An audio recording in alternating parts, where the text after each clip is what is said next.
আহাদুকুম হাত্তা আকুনা আহাব্বা ইলাইহি মিন ওয়ালিদিহি ওয়া ওয়ালাদিহি ওয়ান নাসি আজমাইন। নবীর সবথেকে বেশি মা বাবা সন্তান আদি মাল সম্পদ সবচেয়ে বেশি। যদি নবীর প্রতি মহব্বত করতে পারো দুনিয়া ও আখিরাতে কামিয়াবি পেয়ে যাবে। বর্তমান সময়ে কত বেঈমানেরা বলে নবীর আল্লাহর সঙ্গে নবীর নাম জড়িত করা যাবে না, আল্লাহকে আলাদা করো, নবীকে আলাদা করো। বেঈমানদের জন্য দলিল আমাকে কয়েকটি প্রশ্ন করে স্টেজে উঠিয়েছেন, আমি সেইগুলোর উত্তর দিয়ে যদি সময় বাঁচে তো ইনশাআল্লাহ তাআলা অন্যদিকে যাব। আমি আপনাদের এগিয়ে নিয়ে যাই আল্লাহর সঙ্গে নবীর নাম কেন জড়িত হবে না। হযরত আদম আলাইহিস সালাম যখন 300 বছর কান্না করেন, কান্না করে যখন তওবা কবুল হয় না, ক্ষমা প্রার্থনা আল্লাহর কাছে করে, আল্লাহ কবুল করেন না, আল্লাহ পাকের কাছে বারবার তিনি রোনাজারি করেন।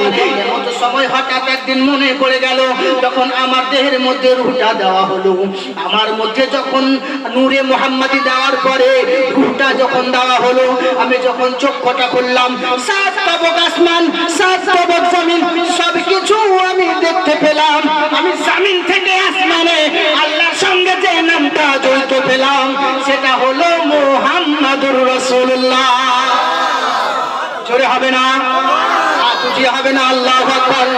আমরা দুনিয়ার জমিনে আল্লাহ পাক বলে দিচ্ছেন, বান্দা শোনো তোমরা কেমন করে ওই নবী আমার হযরত আদম আলাইহিস সালাম বলে দিলেন, শোনো তোমরা কি চিন্তা করো বেটা শীষ, শোনো যখন আমার দোয়া কবুল হচ্ছিল না, আমি দোয়ার জন্য আল্লাহ রাব্বুল আলামিনের কাছে বারবার নাজারি করি, যখন ওই নবীর নামটা দেখলাম, জান্নাতের দরজায় নবীর নাম, জান্নাতের ভিতরে নবীর নাম, জান্নাতের পাতায় পাতায় লা ইলাহা ইল্লাল্লাহ মুহাম্মাদুর রাসূলুল্লাহ, জান্নাতের হুর গেলেমার ভিতরে নাম লা ইলাহা ইল্লাল্লাহ মুহাম্মাদুর রাসূলুল্লাহ, ফেরেশতাদের ডানায় নাম লা ইলাহা ইল্লাল্লাহ মুহাম্মাদুর রাসূলুল্লাহ, আরশ কুরসির মধ্যে দেখলাম লা ইলাহা ইল্লাল্লাহ মুহাম্মাদুর রাসূলুল্লাহ।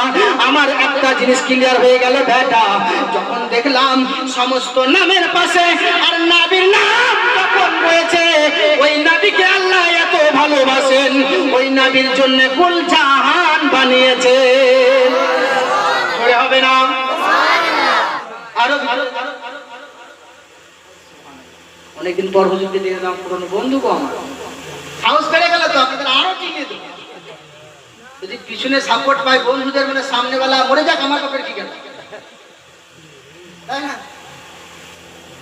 আরো ভিতরে প্রবেশ করুন।